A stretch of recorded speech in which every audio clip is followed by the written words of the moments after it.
everyone, and welcome to today's Intelligent Property Investor Masterclass. So good to have you listening in. Now remember, I do these so that you make better decisions, because with more data, with more facts behind you, you make more intelligent decisions, which means you get better results on the other end. So if you are listening to me on any of the podcast platforms like iTunes or on Spotify, please go across to my website at some stage. It's iloverealestate.tv, and it'll give you all of the charts and all of the things that I'm going through. Plus, there's a whole lot of other free stuff there as well, and it'll let you know what I'm up to and where I've got some bits and pieces on. So there's lots of good stuff there for you. So let's get into the masterclass for the week. Okay, the first thing I want to talk about is that economists see very low chance of an Aussie recession. And I want to talk about when you average out the performance of the economists, it's interesting what results you get. Why economists are almost always wrong individually, but when taken as a group, they're actually pretty close to the money. Why the property prices nationally are taking a breather, and while one city is still posting huge growths. How much income you need to be wealthy these days, but why even high income earners can still be broke. So let's start with the economists. Here we go. The Conversation surveyed a range of economists on their economic outlook. That's interesting in its own right. On the whole, the outlook still looks robust and good, with only a small chance of a recession by a few people. Now, I've got a jar here. This is a jar of jelly beans. It's like if you have one jelly bean out there, can you really trust it? But when you have a whole jar of jelly beans, well, the fact is it's probably going to be pretty close to the money. So let's have a look at some of the results that they came up with, because they're kind of cool. This actually shows you inflation and where the economists across the board, and their names are the ones that they interviewed, believe that inflation is going to get to. For 2022, the average, as you can see, is 6.7. Now, the budget that we had in 2022 was 4.3. If we look at passes through to 2023, the average is saying it'll be round about 4.8, and then back down in the budget, it said 3%. So across the board, the economists generally feel that we're going to overreach. Things are going to go up before they start to come down. But if you look at, the longer term picture of the average, 4.8 is really not that bad. I know it's a little bit higher than where the RBA would like to see it, but it's still not that bad. And then you look at a chart like this and they go, okay, where is it going to happen? You pose the question to all these economists. The average comes in at 7.1 and it's going to peak at the end of this year. So that's when they reckon it's going to peak, and that's where it's going to turn around and then start to come down. Interesting, isn't it? Then you have a look at the next one here, and this is really about the interest rates. Where do they see the underlying cash rate going to? Well, the average by December of this year, they reckon it'll go to about 2.2, which is the RBA cash rate, not the actual. You'd have to add 2.5% pretty much to that for your interest rate that you're paying on your variable interest rates. And by the same time, June next year, in 2023, 2.6. So they really see it going up and then stabilizing, which is kind of interesting. Where is it going to actually peak? Well, again, they see it peaking probably around the September-ish period of time as to where they see it peaking and, what that means. It's interesting, though, when you take the average, look at all those dots. They're all over the place. Nobody's got a damn clue what's going to happen. Let's move on. So this is the average of how likely it's going to be that there's going to be a recession, either in the US or in China. So this is 2022. This is the inflation rate. Sorry, for 2022. I'll talk about the recession in a minute. For 2022 in the US, they believe that it'll go to 4.2, and in China 2.7. So that's a bit interesting. Then you have a look at the chance of a recession in the US. there's a 40% chance that the US will go into recession over the next 2 years. So again, less than a 50-50.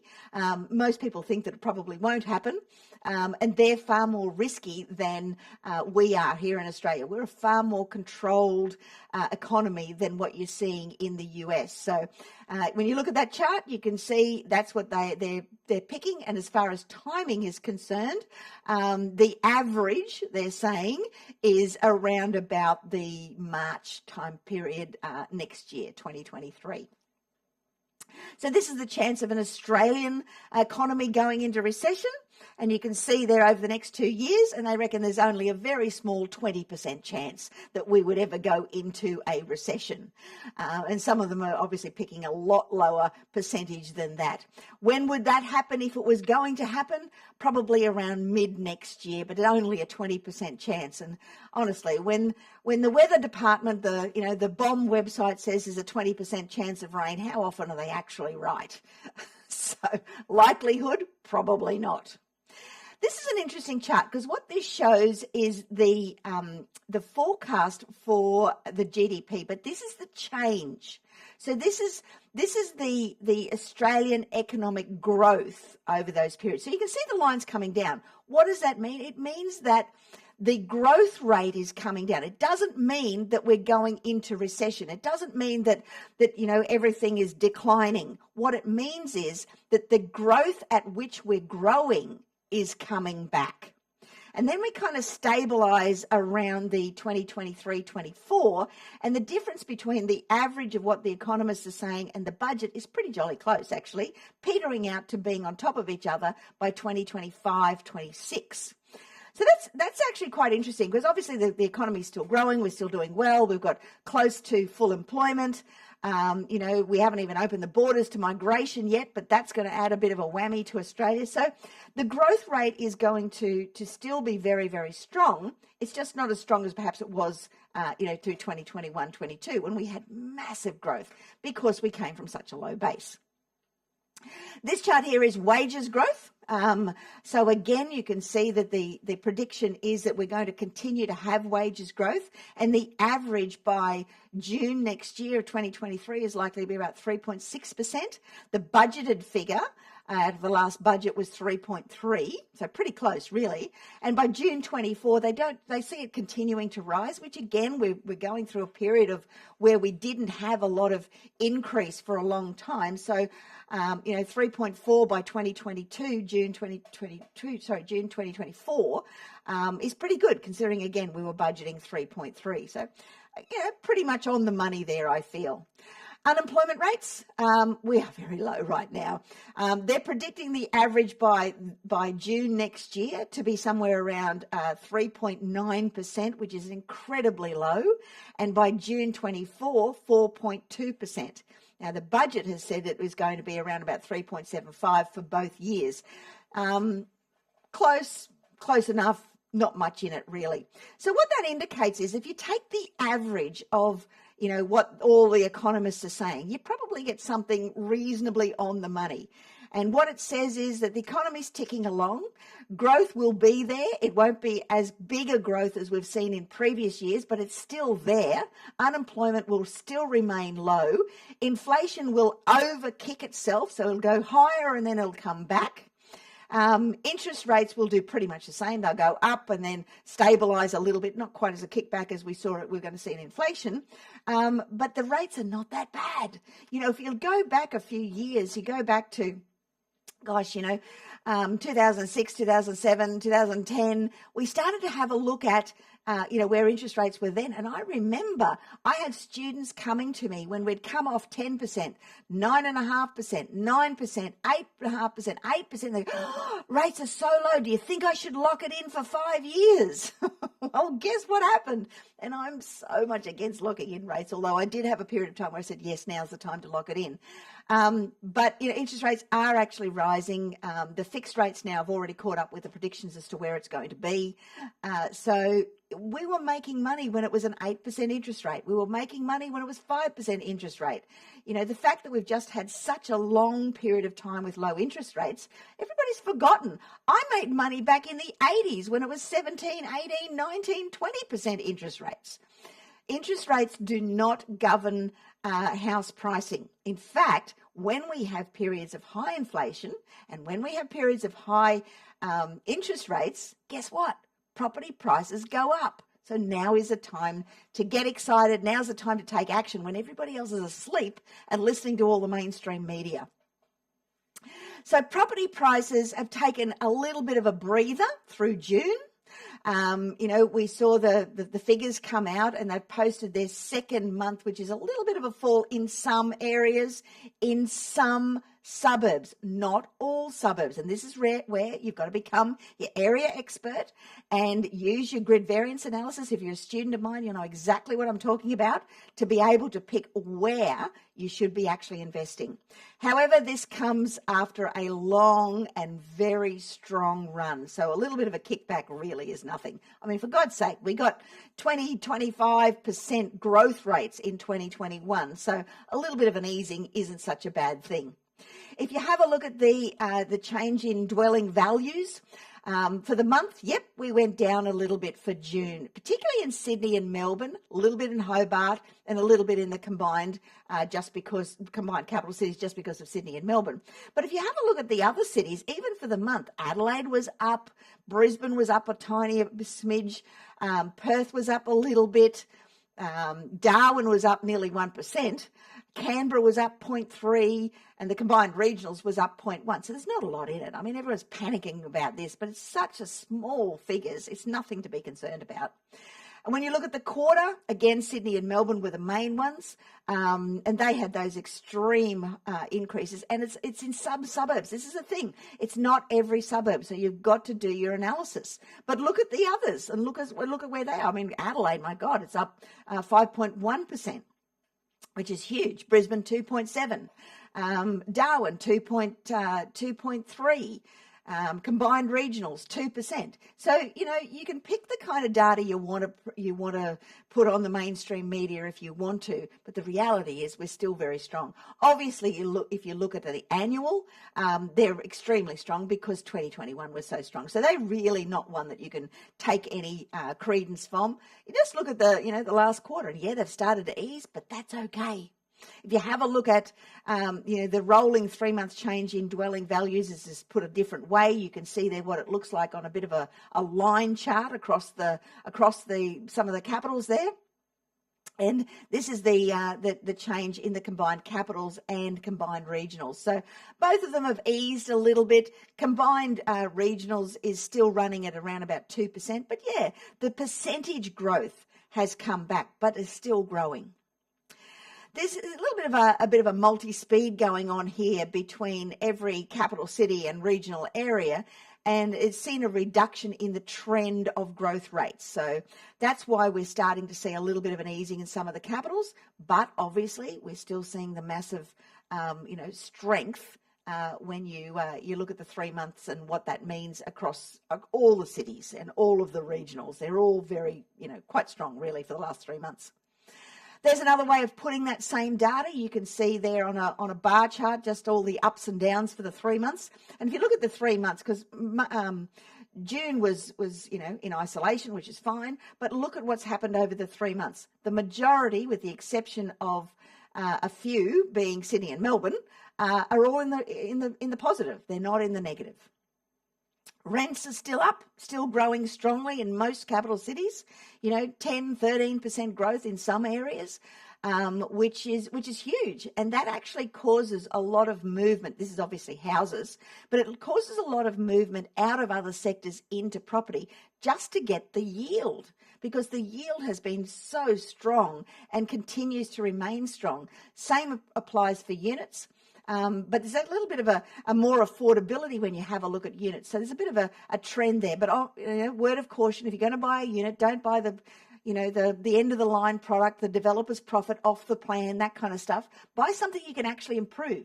Buy something you can renovate. Buy something you can do some manufactured growth on and actually make some money, as well as what's happening in the market, and get the higher yield where prices are still reasonably affordable there.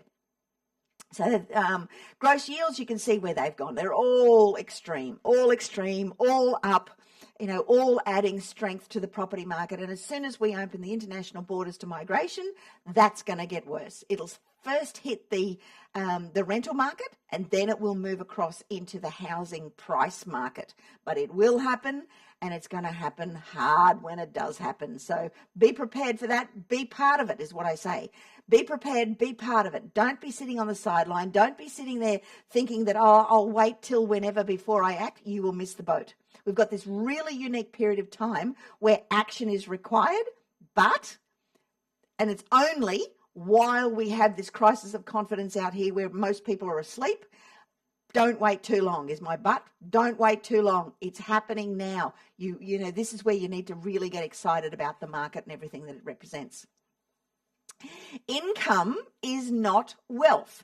Now, there's some interesting figures that have come out through the week, particularly as it relates to America. But obviously, that puts a bit of a indicator as to what's happening in Australia as well.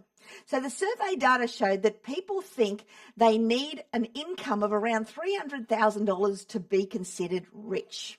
However, American survey shows the data that 1 in 3 people earning over $250,000 are still living paycheck to paycheck.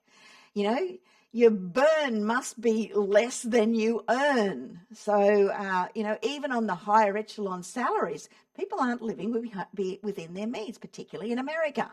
Not so much here. This American chart, you can see there, the average net wealth. To be wealthy prior to pandemic, we were running at about 2.4, 2.3 for 2021. Obviously, right in the just pre-pandemic, it was 2.6. Then we dropped down to 1.9 for 2021, and we're up to 2.2 for 2022. To be financially comfortable, we're running at around about 1.4. In 2008, 1.1 for 2009, 934 for the pre-pandemic before it took the dive, down to 624 in 2001, and now we're back up in 2002 to 774. So they're pretty low figures, really. I mean, when you look at I Love Real Estate and everything we do there, achieving those kind of levels of wealth is really not that hard. And that's why I encourage everybody to get educated and start to, get those figures up for yourself. America, again, this is across the baby boomers. How much do you need to earn per year to be considered rich? The baby boomers are up there at 303, the Gen Xs are 354, the Gen Ys are 329, and the Gen Zs are 286 in the for Finder, which was pretty interesting, really. This has been put out on Bloomberg, and it was talking about how Americans with high incomes, over $250,000, are living paycheck to paycheck. And then, how many, even with the high salaries, are actually in budget stress simply because they're wasting money. It's not because they can't live, it's just they're wasting money. So these are the US high income earners and how they're living paycheck to paycheck. So the black line is the millennials, the blue line are the boomers. So the millennials, if they're earning between $100,000 to $150,000, 63% of them are still living paycheck to paycheck. Of the boomers, only 26%. A salary of between $150,000 and $200,000, 56% of the millennials are paycheck to paycheck, 22% of the boomers. Between $200,000 and $250,000, 50% basically of the millennials are still living paycheck to paycheck. Boomers, 20%. Over 250, it's 55.4% of the millennials are living paycheck to paycheck, and 21% of the boomers. So it's a very sad tale, isn't it? It's a very sad indictment of living and humans and the way that we simply aren't, managing our budgets, particularly for Americans, more so than here in Australia. When you look at their debt levels, again, this is an American chart, but I think it's worth heeding. More than 1/5 of high income earners have a revolving credit card debt, so they never pay it off. So the black line is never or rarely pay it off. Occasionally is the pink, and always and usually is the yellow. So the biggest proportion of people just don't pay their credit cards off. It sits there forever and ever and a day. And that is ridiculous when the interest rate is up around 20-odd%. Oh dear. There's a lot to be learnt from that, I can tell you, but that's not you. That's not where you're at, because you wouldn't be listening to this if, you were in those kind of predicaments. So my thought for the week is this. Ask yourself, if what you're doing today is getting you closer to where you want to be tomorrow, is it? Have you actually taken some action today? Are you going to take some action tomorrow? Well, I'm giving you an opportunity to take your action today to get you closer to where you want to be tomorrow.